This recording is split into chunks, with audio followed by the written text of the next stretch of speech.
This is the DeskCycle under-desk bike pedal exerciser, the adjustable height version. My first reaction when I pulled it out was, wow, this thing feels legit. It's heavier than I expected, solid steel with a smooth finish and a low profile that actually sits under my desk without looking like gym equipment. I had a mix of curiosity and doubt. Could I actually pedal while writing emails and not annoy everyone around me? Short answer, yes, with a few setup tweaks. Key features that stood out to me right away were the silent magnetic resistance, the very smooth pedal stroke, and the surprisingly wide range of difficulty. If you're new to this, magnetic resistance means there are magnets creating tension against the flywheel without rubbing parts together, so you don't get that scraping noise. The flywheel is hefty for such a compact unit, and that weight keeps the motion fluid, not jerky. It genuinely feels closer to a recumbent bike than a flimsy mini exerciser. There are 8 resistance levels controlled by a simple dial. Level 1 feels like gentle movement you can keep up for hours. Turn it up to the top end, and it moves into short, sweaty session territory. From my experience, the quiet factor is real. While I'm typing, the sound blends into the room. On video calls, though, my mic sometimes picked up a low hum when I pushed the resistance. It wasn't loud in the room, but it showed up in the audio. If you take high-stakes calls, it's something to keep in mind. For solo work or casual calls, I barely notice it. The footprint is bigger than the photos suggest. It stretches out in front of your chair more than you'd think, around 2 feet long, and the width gives it a planted feel. It weighs about 23 pounds, which is great for stability, but a little awkward to move because there's no handle. I wouldn't want to lug it between rooms every day. I set a spot for it and mostly leave it there. Ergonomics took a little trial and error. My desk is about 29 inches high, and I'm 5'11". I had to lower my chair a notch to keep my knees from tapping the underside of the desk. The pedal height is adjustable to help with clearance, and I set it to the lower option to keep things safe. I'd say a 27-inch desk is the absolute minimum to make this work comfortably. If you're taller or your desk is fixed and low, be prepared to play with your chair height or consider an adjustable desk. On hardwood, it tended to creep forward when I cranked up the resistance. The included Velcro strap that tethers to the chair helps a lot, and a basic non-slip mat under the unit makes a big difference. Without that, my wheeled chair wanted to roll backward when I got into a rhythm. With the tether, it all felt locked in. The included display is simple and useful enough. It shows RPM, time, distance, and calories. RPM just means how fast you're turning the pedals per minute.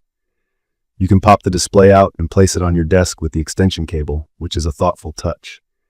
The calorie tracking is the weak link here. In my opinion, it's best to treat it as motivation, not measurement. If accurate stats matter, use a heart rate device or a fitness watch. There's no Bluetooth or app connection, and honestly, I didn't miss it after a couple days. Less fiddling, more pedaling. How it fits into my day has been the biggest win. On low resistance, I can pedal while answering emails, reading docs, or sorting out my to-do list without losing focus. It actually helps me channel restless energy in a productive way. When I dial up the resistance to make it a short workout, I usually pause the heavy cognitive tasks. Around level 4, I can still work, but I start to notice the mental effort. Around level 7 or 8, it turns into a quick sweat session while watching a video.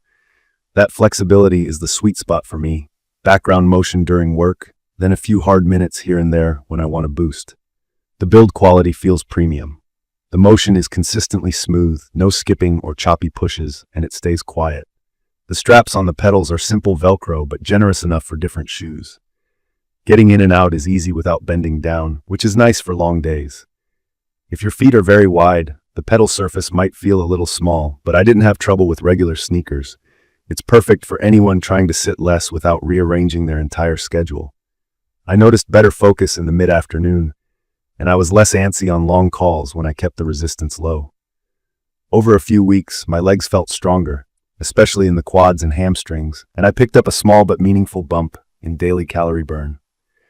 It's not a substitute for a full workout, but as a movement boost during a sit-heavy day, it's excellent.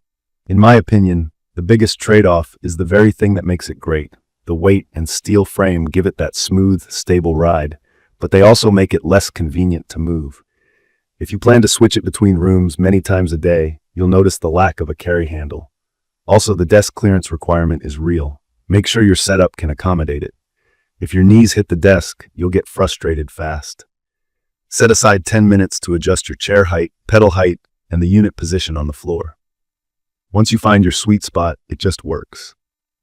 From my experience, the DeskCycle shines as a movement supplement. It helps me replace passive sitting with gentle activity that I can keep up for long stretches. If I want a short burn, I crank the dial and take a quick break. The tech is minimal, the learning curve is short, and the maintenance is basically non-existent. I'd recommend this for people who work from home or sit at a desk most of the day. Folks easing back into exercise or doing low-impact rehab, seniors who want safe leg movement without balance risks, and students or gamers who spend hours seated and want a simple way to stay active. If you need all-out, high-intensity training or full app integration, this won't check those boxes. If your desk is under 27 inches or you're very tall with a fixed setup, measure first and consider a riser or an adjustable desk. Key features you should keep in mind: quiet magnetic resistance, a genuinely smooth pedal feel thanks to a heavy flywheel, a wide resistance range from casual motion to a challenging push, a simple display that's easy to place on your desk, and a sturdy build that feels built to last. The downsides are the awkward portability, the lack of smart tracking, the iffy calorie numbers, and some floor creep on smooth surfaces unless you use the tether or a mat.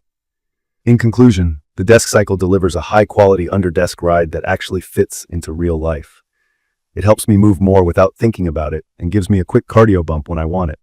It asks for a little patience with setup, but the payoff is steady, quiet movement baked into your day. If you value smoothness, silence, and durability over fancy software, this model is a strong choice. If this video helped, hit subscribe and drop your questions or your own tips in the comments. Thank you for watching.